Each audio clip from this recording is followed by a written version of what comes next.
Okay, thanks for the introduction. I'm going to talk about LCS, and all of this is joint work with Marvin Kuhneman, who is sitting there. So you probably all know the LCS problem. We're given two strings of, say, of length n, say, and we want to compute the longest substring. That is the longest string. This is the substring of both given strings x and y. So, for example, if those are the given strings, then ACAD is one subsequence. Sorry, I said substring, but I always mean subsequence. ACAD is one subsequence of both the first and the second given string, and it happens to also be the longest common subsequence. That's why, so the number 4 would be the answer to the LCS problem. So in my version, I'm always only concerned with computing the length of an LCS, and then there are standard techniques to get from this to compute an actual longest common subsequence. But I'm not going to talk about this. Now, of course, you all know that there is a natural dynamic programming solution to compute the longest common subsequence. It runs in n squared time. Just build a table that for each pair of indices I and j stores the length of the longest common subsequence of the first I symbols in x and the first j symbols of y. And this number can be easily computed from like the three numbers adjacent to the top left.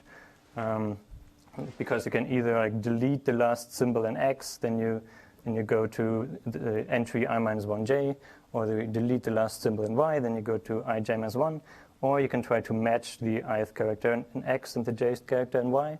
If that works, then you gain 1 in the length of your LCS, and you just go to I minus 1, j minus 1. So that's a trivial dynamic programming solution.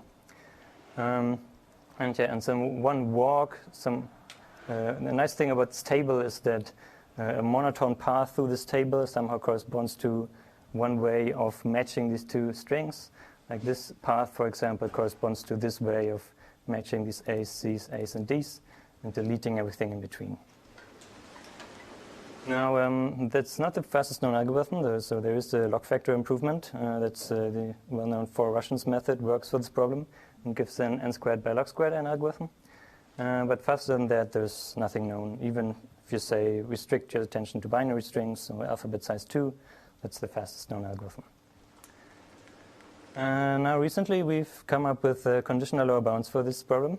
All of them, they start from the strong exponential time hypothesis, which you probably by now also know, but let me repeat anyway. So here we are talking about a k-set problem. So you're given a C and F on n variables, and each clause contains at most k literals.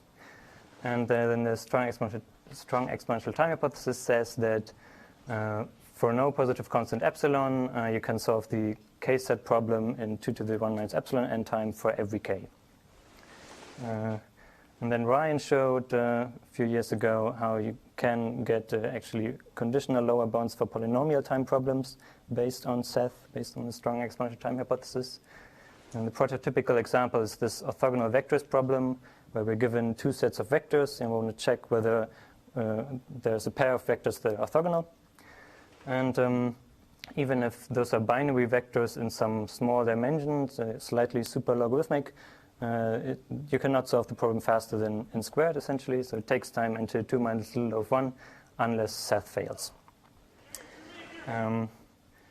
And then only some years ago, this result was extended to many more, much more natural and more applicable problems, more practical ones. For example, this longest common subsequence problem, where it was shown independently by Amir, Arthur, Virginia, and Marvin and myself that also LCS takes time into 2 minus little of 1 unless Seth fails. And this even holds for binary strings. Okay. Now, I won't talk much about these reductions in this talk, so if you're interested in them, then you should look at the wonderful bootcamp talk by Virginia, which you can find under this link, or just approach me directly if you're interested. So this, of course, is not a single result. It's embedded in a series of papers. So let me just cite the ones that are for other similarity measures. So these similarity measures called fresh A distance, edit distance, dynamic time warping, LCS. And all of them have simple quadratic time dynamic programming solutions. And for all of them, by now, we can show that they essentially take quadratic time under the strong exponential time hypothesis. Okay, so what I want to talk about today is the parameterized version, in some sense, of longest common subsequence. So we know that in the worst case, LCS takes quadratic time roughly. But what if say, one string is much shorter than the other one? So the second string y has length m, which is much shorter than n, which is the length of the longer of the two strings. Well, then the dynamic programming solution, this just generalizes to an n times m running time. Simple. And now we want to prove a lower bound for this. And so to get a systematic approach, I propose to consider such a parameter setting. So fix some constant beta between 0 and 1, and consider the LCS problem restricted to strings where this m is roughly n to the beta up to constant factors. So beta really restricts how m grows with the input size n, and this restriction is up to constant factors. And then for each such parameter setting, LCS beta, as I would call it, we can ask what is the best running time, and this should be some polynomial with some exponent that somehow depends on beta. And in fact, it's an easy corollary of this general theorem that that for this parameter setting, it cannot be solved faster than this running time. So omega n, of course, has to be there. I mean, if we want to exactly compute a longest common subsequence, we have to read in the whole string. So omega n is just a trivial lower bound. And then there's a lower bound of n to the 2 beta, roughly, which is the same as m squared. So let me just write it in this easier form. So I claim that this is an easy corollary, and indeed this is essentially a one-line proof. Just fix any input size n, fix m to have the right growth with n. Now you take any binary strings of length at most m minus 1, and take a new symbol 2 and pad with this new symbol, such that the padded strings have the right length n and m. And of course, these new strings x and y, they are in the parameter setting. And computing their longest common subsequence allows us to infer the longest common subsequence of the inputs x prime, y prime, because like the LCS of these twos is something trivial, so we can infer the LCS of x prime, y prime from the LCS of x and y. So the hardness of x prime, y prime transfers to x and y, which means, and those were arbitrary strings of length at most m minus 1. So this general theorem tells us that computing their LCS should take time m squared. So indeed, we get an m squared lower bound also for this parameter setting. That's it, easy as that. Now, of course, what is this lower bound worth? It's m squared. It's pretty far away from the dynamic programming upper bound. But it turns out that there actually is an algorithm that matches this lower bound. So there is an n plus m squared algorithm up to log factors. It's a pretty old one due to Hirschberg. So we only found out about this algorithm after proving the lower bound. And it actually shows that LCS differs from many other similarity measures, like Fauché distance and dynamic time warping that you've seen on the last slide. They actually take time n times m for all m in this parameter setting. Now this is all interesting because it gives a lot of knowledge where the hardness of LCS comes from. But what I want to point out, what the takeaway is, this is this systematic way of studying parameterized problems in some sense. So in some sense we are considering this m as the parameter of the problem. We take these parameter settings where we restrict how this parameter grows with the input size, and then for each parameter setting we prove a lower bound. Now things like this have also already been done, like Zürich talked about something similar. And here it's really just a toy example for this approach. On the next slides you will see how it really makes sense to use this systematic approach when there are many more parameters than just one. Because for the longest common subsequence problems, since the 70s, many more parameters have been studied. So we've seen n, which is the size of the longer of the two strings x, and m, which is the size of the shorter of the two strings y. And of course, the length of the longest common subsequence itself is a useful parameter. It somehow measures the complexity of the input. The size of the alphabet over which x and y are defined could be a useful parameter. The number of deletions in the two strings are something useful. So if you take your string x and so how many characters do you have to delete to get down to the longest common subsequence? That's exactly n minus l. So big delta is the number of deletions in the longer string. Small delta is the number of deletions in the shorter string. So those are very reasonable parameters, and there are some parameters that seem a bit more obscure, like the number of matching pairs. This is the number. Actually, it should be the number, not the set. So the number of pairs I and j, such that the ith character of x and the jth character of y match. So, for example, if you take all the a's in y and all the a's in x, of course, they all match, so all of them are matching pairs.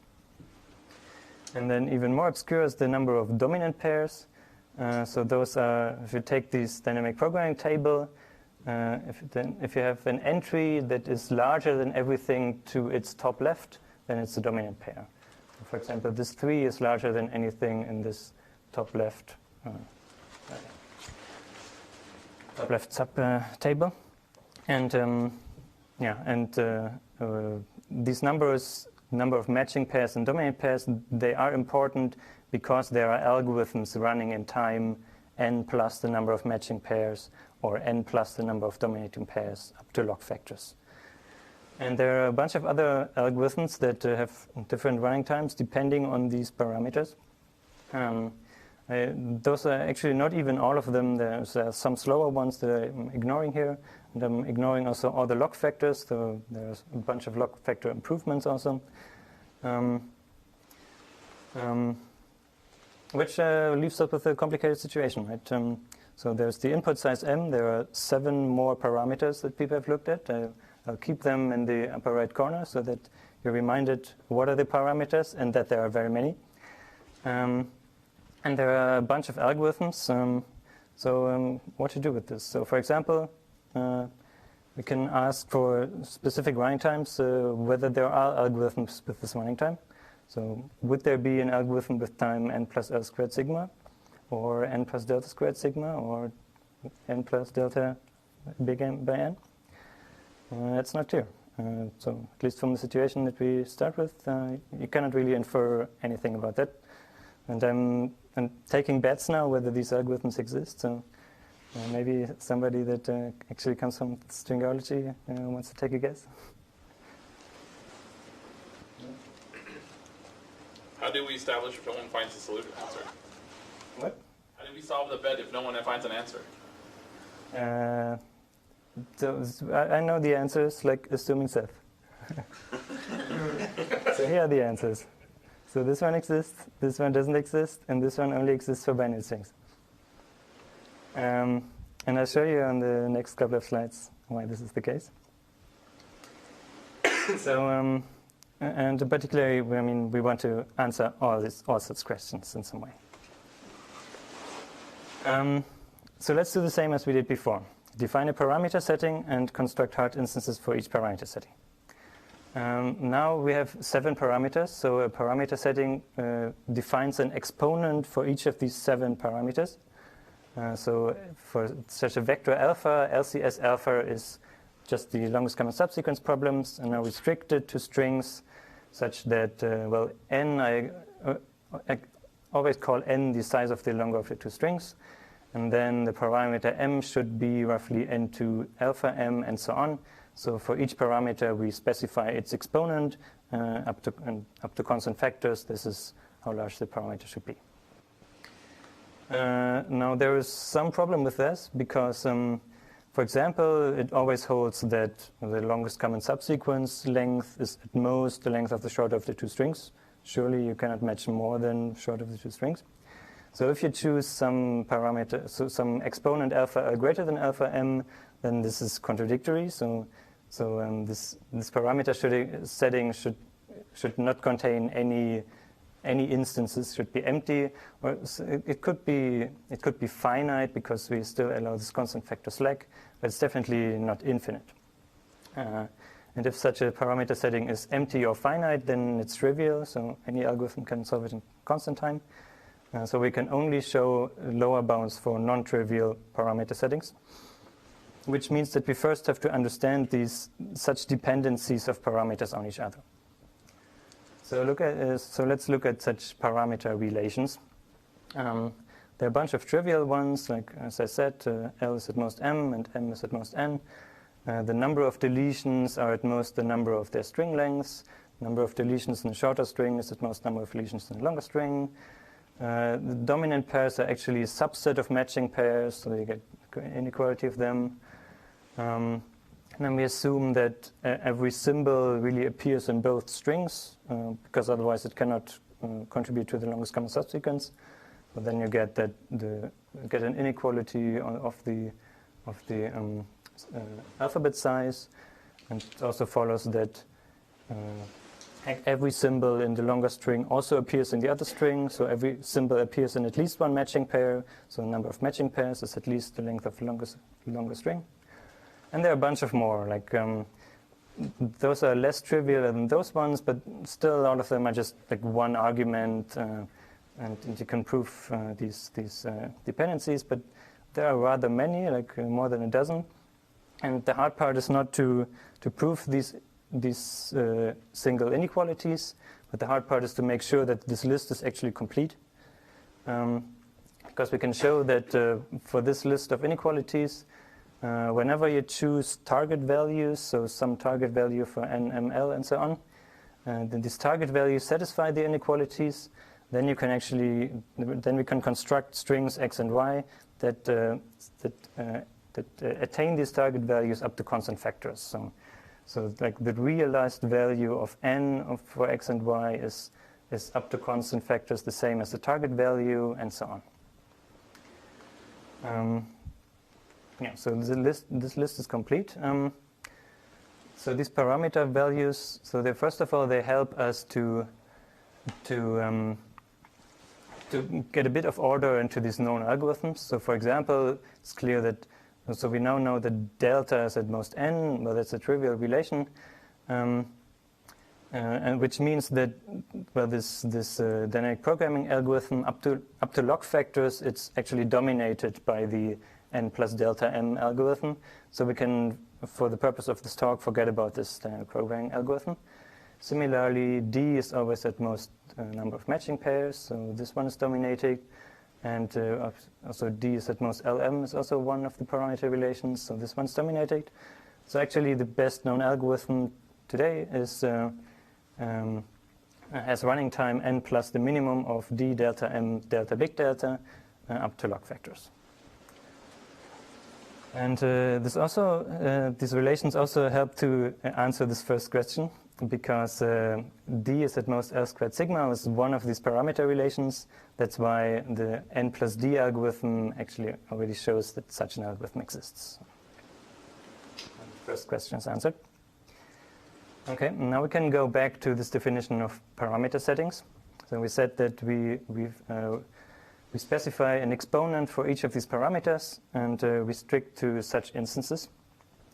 Now we say that such a parameter setting is non-trivial if it contains infinitely many instances. And this actually now holds if and only if these target values that you get, they satisfy our parameter relations. So, I mean, we've already argued that if they do not satisfy the parameter relation, then at least for large enough n, then there cannot be any instances.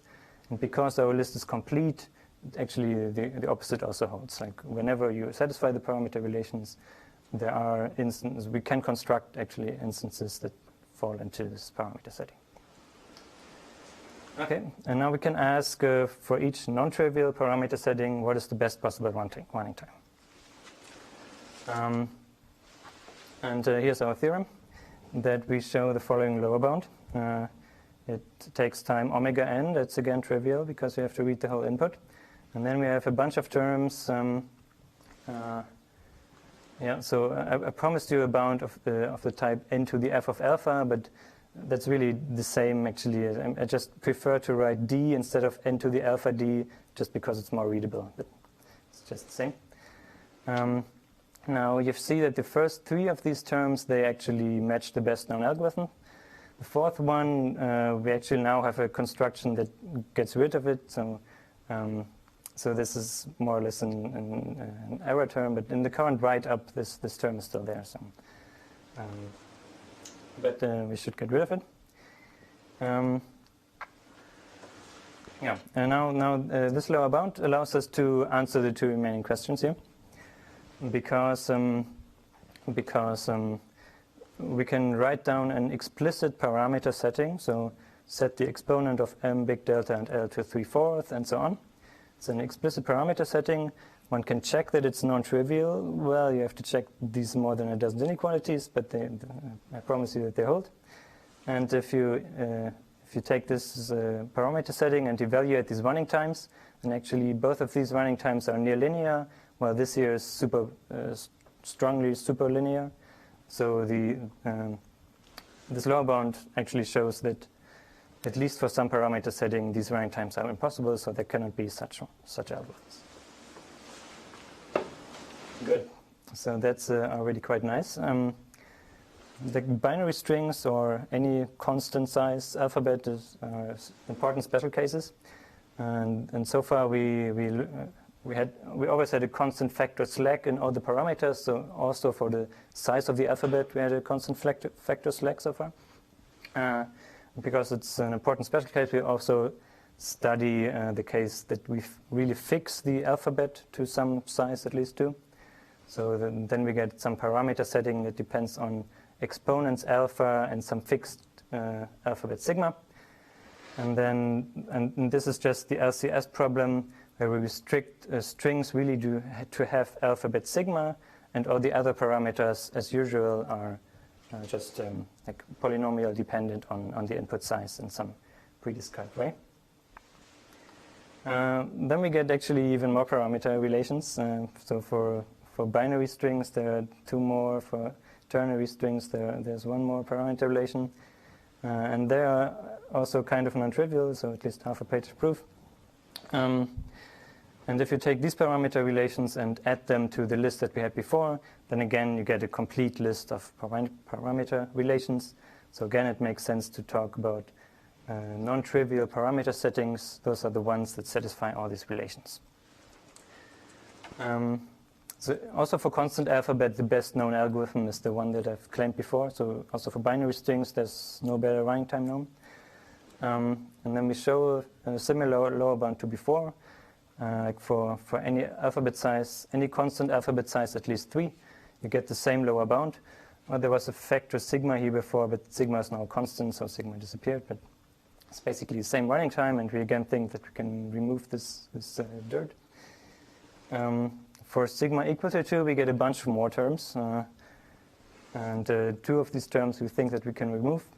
The last one is actually very interesting because we can match it with an algorithm. So the cases where this algorithm is faster than the known algorithms, they exist. They might be impractical, I don't really know. But anyways, it's the first polynomial factor improvement for any special case of longest common subsequence since 1990.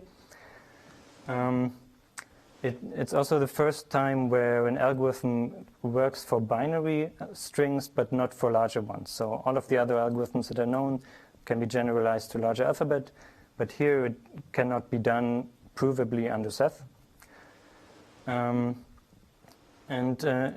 it's also, so one other reason why it's interesting is that this running time was somehow predicted by our lower bounds. So we would never have found this algorithm without having proven this lower bound before and having the goal of really finding this running time.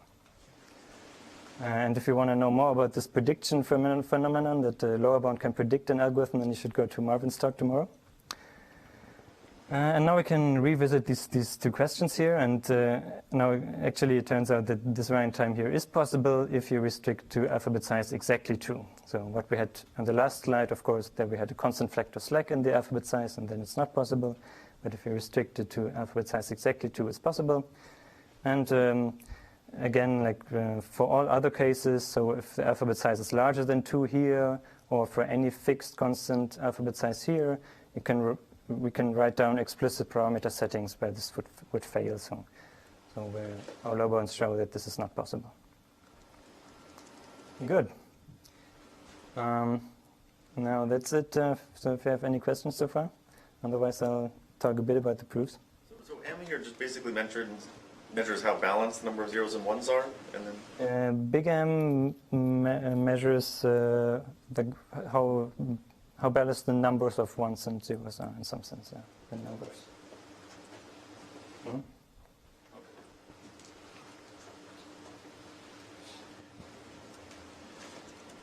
Yes? So I don't know what it means by balance, but if you have all ones in one and all zeros in the other, then you can have no matching pairs. But if you have all ones and all ones, you can have lots of matching pairs. So what does balanced mean? Balanced, so M is small if like one string has many ones, few zeros, and the other one has many zeros, few ones. Then the number of matching pairs is small. So imbalanced maybe, but yeah.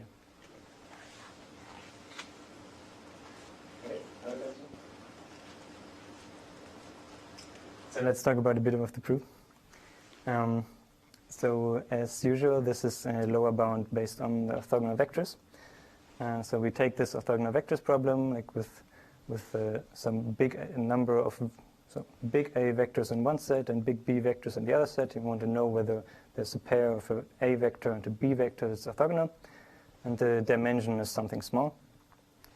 And we want to embed this into some parameter setting, such that the string length n on the right-hand side is as small as possible. And then because we know that orthogonal vectors takes time A times B, so you essentially have to try out every pair of vectors, you get the same bound on the right-hand side. And now it depends on what is the blow-up of the string length, what running time lower bound you get. So for example, if we set A equal to B, and it happens in your reduction that this is equal to n to the alpha m, then you get a lower bound of m squared, because A times B corresponds to m squared.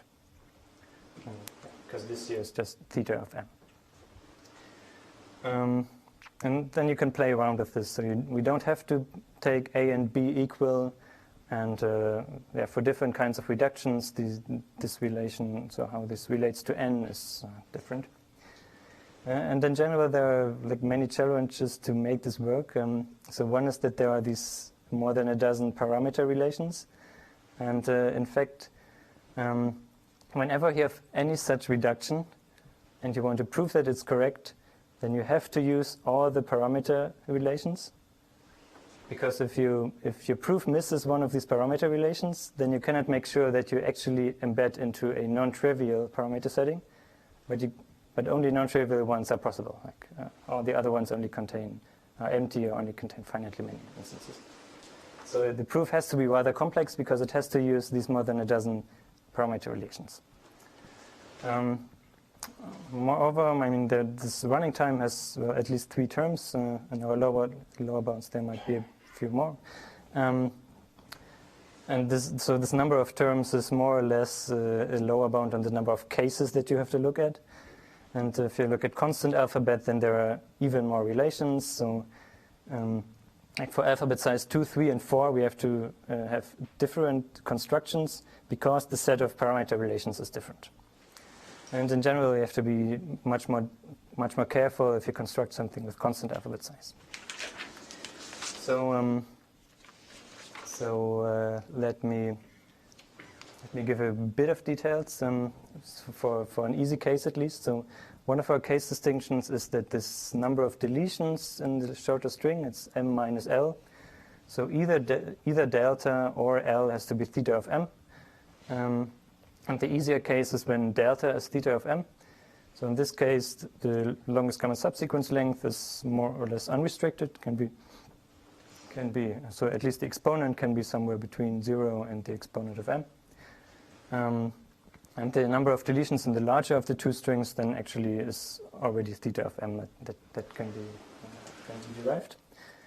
And in this case, like this running time bound gets much easier. So there's only one term left because this delta and big delta are so large. There's only one term left, namely number of dominant pairs. And that's what makes this case much easier than the other ones because there's only one running time bound to match. But still, there are like 5 degrees of freedom because like for delta and big delta, we know the exponent, it's fixed. But the 5 remaining parameters, they have a free exponent like up to these parameter relations. So let me give a bit of a proof sketch for this, and I will additionally require that the alphabet size is some sufficiently large constant. So to prove this in this case, we more or less use as black box the hardness of so general n-squared hardness that was shown before by Marvin and myself. So we use this construction where we take some orthogonal vectors instance and reduce it to LCS, where so actually to binary strings, where the length of these strings is roughly the number of vectors in the larger of the two sets, and the number of ones in the second string is somewhat small. And then in this reduction, to get the quadratic time lower bound, we actually set A equal to B, and then doing some calculations, you get an n-squared lower bound. We now set instead, like A is so you take the target value of your longest common subsequence length and set A roughly equal to that. Take the target value of the number of dominating pairs divided by L, set B roughly to that. And then because orthogonal vectors takes time A times B, and you get the product of the two is just the number of dominant pairs, so you get the D lower bound. So actually, this reduction already yields strings that are hard to solve faster than D. So that's already pretty good because that's the running time bound that we want to show. Now, of course, we want to construct strings in a certain parameter setting. So first of all, we want to make sure that the strings that we construct here, they don't have too large parameters. And sorry.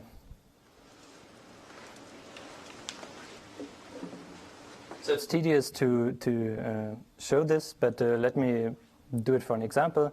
So the length of the longest common subsequence on these constructed strings x and y is, of course, at most the length of these strings. And the length, as shown here, is A times D. And A is chosen such that it's roughly L, so actually more or less this here holds. So we actually have shown that the realized longest common subsequence length is order of the target value, which is fine. And you can show it for all these other parameters as well, which is tedious and also not so easy, because we really use that this number of ones in y is kind of small to bound the number of dominant pairs. So it's not a complete black box, this reduction. And this also uses that the alphabet size is constant. Now we've shown that x and y have the right hardness and don't have too large parameters. Now we have to make sure that they have large enough parameters. And to this end, we just pad them with stuff that ensures this. So for example, we take a fresh symbol 2, and we pad with 2 and 2 to the m. And we make sure that the length of y is like theta of this target value m. And because we have to delete most of these 2's, also the number of deletions in y on the short string is theta of m. And this makes sure that, so this increases some of the parameters. Of course, we have to make sure that this doesn't disturb the parameters of x and y. It could be that, for example, the dominant pairs somehow get smaller or whatever, or larger. And for this, we can actually just use that whenever we concatenate strings over disjoint alphabets, then the parameters just add up. Like all of these 8 parameters are of this nice form. that they just add up if you concatenate strings over disjoint alphabets. So this works out, and we can pad with more stuff to make the string length of x right, make the number of deletions in x right, the number of matching pairs right. There's one nice thing that we add that makes sure that the number of dominant pairs is correct. So this is some small construction that just generates many dominant pairs. Here's a picture showing that those are just these strings, and all the orange things are dominant pairs, so you can easily show that they actually have this nice structure of generating many dominant pairs. And then if you take this complete string, then well, you can show that this has the right, so all the parameters are right now. So we started with something that had not too large parameters. We made them large enough, and because those x prime, y prime are now instances of our parameter setting, and this hardness just transfers. So it was hard to compute x and y faster than d, and this transfers to x prime and y prime. So we indeed showed this lower bound of d to the 1 minus little of 1. Okay, so that's like the easiest case that we do in the paper. Now that we used some alphabet size 6 here. If you want to do smaller alphabet size, you have to be much more careful, because these different paddings, they have to share symbols, and then things do interfere, and this makes it more complicated. And in fact, you also have to use this additional parameter relations that I've shown you, so that's more work. Also for larger alphabet, so if alphabet is polynomially large, then we have to use different constructions. We have to adapt the construction because number of matching pairs can be smaller.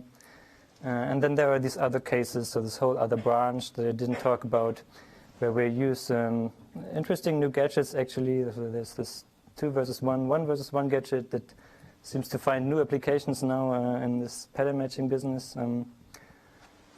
So it already finds new applications, but unfortunately I can't really talk about this today.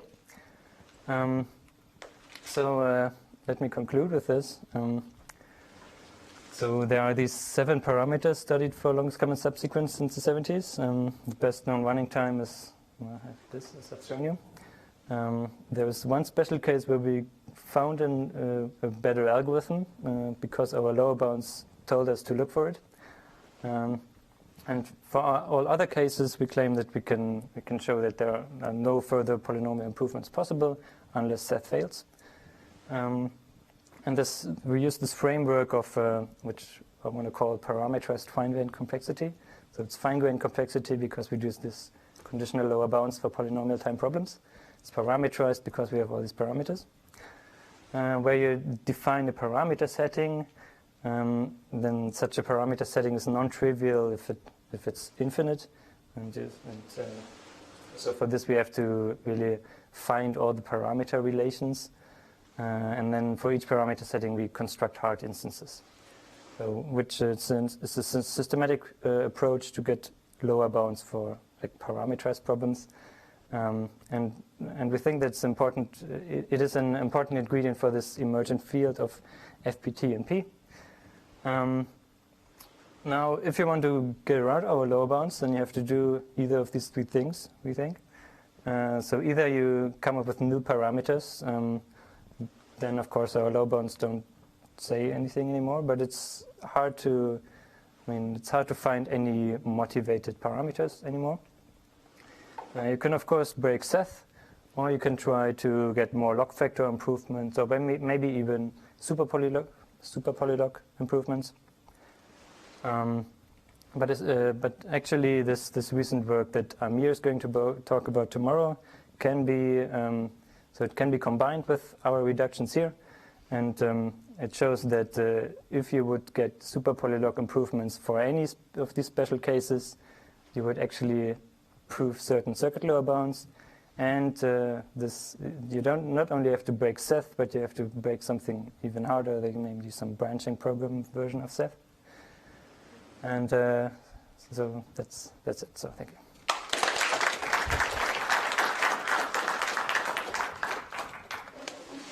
Are there any questions? possible to just say informally what makes the binary alphabet special? That alphabets besides 3. You mean why are there more parameter relations? Or? But there's one algorithm that only applies for a binary alphabet. So Oh well, it's so.